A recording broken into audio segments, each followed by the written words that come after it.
Les nouvelles activités périscolaires, stop ou encore? C'est la question que se posent de nombreuses collectivités du Val d'Oise face à un contexte budgétaire contraint. 3 ans après l'entrée en vigueur des NAP, certaines choisissent de faire marche arrière. Après Jouy-le-Moutier l'année dernière, c'est Terrani qui supprimera ses activités à la rentrée à contre-cœur. Il était hors de question, bien entendu, qu'on fasse des nouvelles activités périscolaires payantes. Ça, c'est aussi notre choix.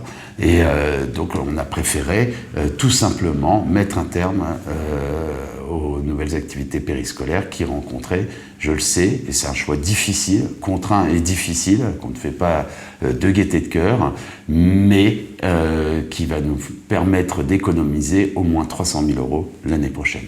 La mairie a dû affronter la colère des parents d'élèves opposés à une suppression des NAP. A l'inverse, certaines communes tiennent bon, c'est le cas à Magny-en-Vexin. La ville va même élargir les horaires pour les maternelles d'une de ses écoles. Pour seulement 600 élèves, la municipalité investit plus de 40 000 €. Ça permet à des enfants d'avoir accès à des activités auxquelles leurs parents n'ont pas forcément les moyens ou les possibilités de leur faire profiter. Donc si nous on peut lutter contre les inégalités en faisant ce genre de choses, oui. Moi, je suis très attachée à ça. Avec la baisse des subventions qu'on subit toutes ces années-ci, ça devient vraiment très très difficile. On a bien des subventions de l'État, mais on va arriver à une subvention qui va être maximum de 50-60%.